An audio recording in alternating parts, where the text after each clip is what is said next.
Good morning बच्चों। Straight line topic का third lecture है।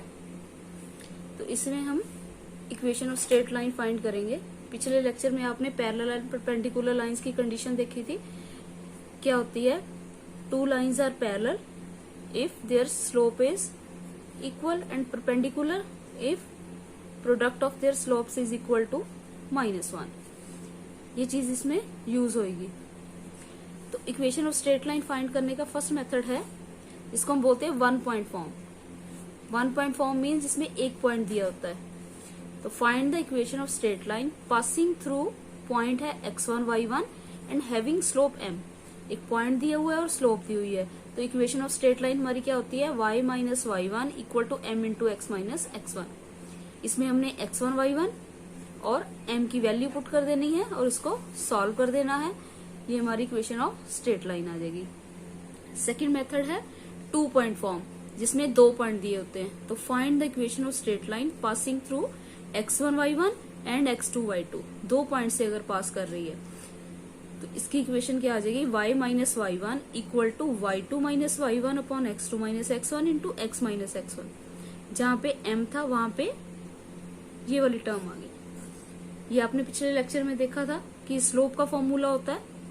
एक तरह से ये स्लोप m है इक्वेशन सेम ही है। ठीक है, तो m इसमें डायरेक्ट दिया हुआ था, इसमें हमने फाइंड किया तो उसका फॉर्मूला आ गया उसकी जगह। ठीक है, ये आपने कंडीशंस करी थी। Two lines are parallel if their slope is equal and perpendicular if m1 m2 equal to -1। तो m1 m2 अगर -1 है तो दोनों में से कोई एक स्लोप अगर हमें पता है हम दूसरी फाइंड कर सकते हैं। m1 क्या हो गया? -1/m2। m2 पता है तो -1/m1 आ जाएगी। अब इसका क्वेश्चन है find the equation of straight line passing through 2 3 and parallel to the line this. तो हमने equation of straight line find करनी है जो 2 3 से पास कर रही है और parallel to the line this means इस लाइन के पैरेलल है। तो इट मीन्स स्लोप नहीं दी हुई इसमें। ठीक है, तो हमने क्या करना है? स्लोप फाइंड करनी है। जो लाइन हमने फाइंड करनी है वो इसके पैरेलल है, इट मीन्स इसकी स्लोप, और जो हमने फाइंड करनी है उसकी स्लोप दोनों सेम है। अब slope of line 2x plus y minus 1 equal to 0। इसका फॉर्मूला क्या होता है? Minus coefficient of x upon coefficient of y। Coefficient of x के साथ जो टर्म है, कॉफिशिएंट ऑफ y जो y के साथ टर्म है। ठीक है, तो स्लोप -2 आ गई।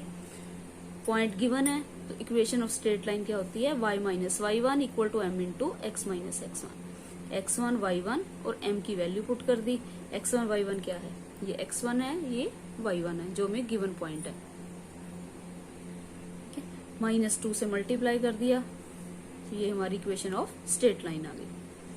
ऐसे ही नेक्स्ट है find the equation of straight line passing through 2 3 and perpendicular to the line this. अब हमने equation of straight line find करनी है जो 2 3 से पास कर रही है और इसके परपेंडिकुलर है। परपेंडिकुलर का मतलब क्या हो गया? इसकी और उसकी स्लोप सेम नहीं है। पहले हमने इसकी स्लोप फाइंड करनी है तो इसकी परपेंडिकुलर लाइन की स्लोप कितनी आ जाएगी? -1 upon slope of this line. तो स्लोप ऑफ गिवन लाइन क्या है? m minus coefficient of x upon coefficient of y। पिछले क्वेश्चन में भी सेम था, -2 आ गया। तो उसकी परपेंडिकुलर लाइन की स्लोप कितनी हुई? -1/m मीन्स -1 अपॉन m की वैल्यू -2 है तो 1/2 आ गई। ठीक है, ये कैसे फाइंड करते हैं? वही ये वाली कंडीशन से m1 m2 -1 है तो इसका और इसका प्रोडक्ट -1 आएगा तो it means lines are perpendicular. ठीक है, तो equation of straight line perpendicular to given line क्या आ गई?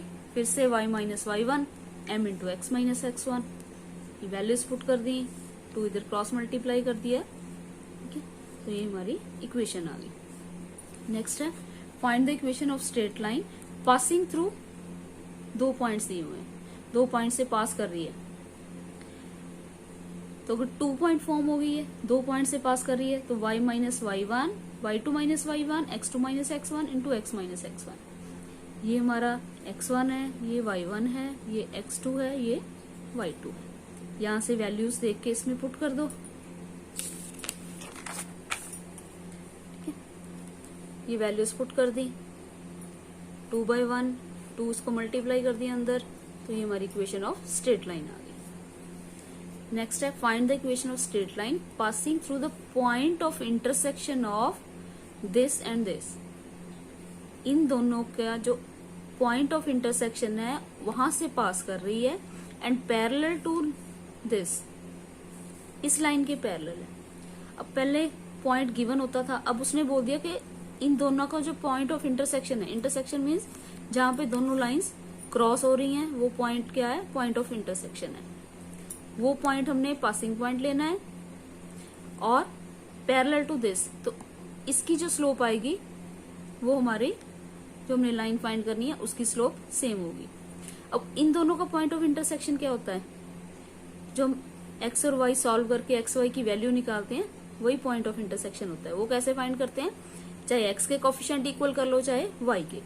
जैसे ये दो इक्वेशंस हैं, अगर एक्स के करने हैं तो इसको 2 से मल्टीप्लाई कर देंगे, इसको 4 से कर देंगे। ये इक्वेशंस आ गई दोनों, ठीक है। साइन चेंज कर दिए, 8x कैंसिल हो गया, यहां से y की वैल्यू आ गई 6/7, y की वैल्यू दोनों में से किसी एक में पुट कर दो, x की वैल्यू आ गई, तो पासिंग पॉइंट फिर क्या आ गया, x और y, ठीक है, 9/14 और 6/7 ये पॉइंट आ गया। स्लोप ऑफ लाइन क्या है, m minus coefficient of x upon coefficient of y। अब इक्वेशन ऑफ स्ट्रेट लाइन क्या बन गई हमारी, इसमें पुट कर दिया, y minus y1 equal to m into x minus x1। ये कुछ प्रैक्टिस प्रॉब्लम्स हैं, ये आपने करके देखनी है। Find the equation of straight line passing through 4, 5 and parallel to this. तो इसकी स्लोप और जो फाइंड करनी है उसकी स्लोप सेम आएगी, ठीक है। ऐसे इसमें परपेंडिकुलर है तो स्लोप क्या है, -1/m करके लेनी है। Find the equation of straight line passing through 2 point दिए हुए हैं, ये 2 पॉइंट फॉर्म आ गई, ठीक है। नेक्स्ट क्या है, find the equation of straight line passing through point of intersection of, इन दोनों का जो पॉइंट ऑफ इंटरसेक्शन है वो पासिंग पॉइंट है and perpendicular to the line this, तो इसके परपेंडिकुलर है। अब पिछले क्वेश्चन में हमने क्या किया था, वो क्या था, parallel to the line this, ठीक है। पैरेलल में क्या है, जो इसकी स्लोप है वो जो हमने फाइंड करनी है वो सेम स्लोप ले लेंगे, और परपेंडिकुलर वाले में क्या आएगा, जो इसकी स्लोप आएगी, इसकी स्लोप मान लो क्या आ गई, minus coefficient of x upon coefficient of y। तो परपेंडिकुलर लाइन की स्लोप कितनी होगी, slope of perpendicular line -1 upon 5/4, 4/5 आ गई, ठीक है। इसकी स्लोप ये लेंगे, इन दोनों को सॉल्व करके पॉइंट ऑफ इंटरसेक्शन आ जाएगा, वहां से equation of straight line find कर लेंगे। थैंक यू बच्चों, अगर आपको वीडियो अच्छा लगा तो शेयर करें, लाइक करें और सब्सक्राइब करें। और मेरे चैनल का नाम है सोनिया मैथमेटिक्स क्लासेस।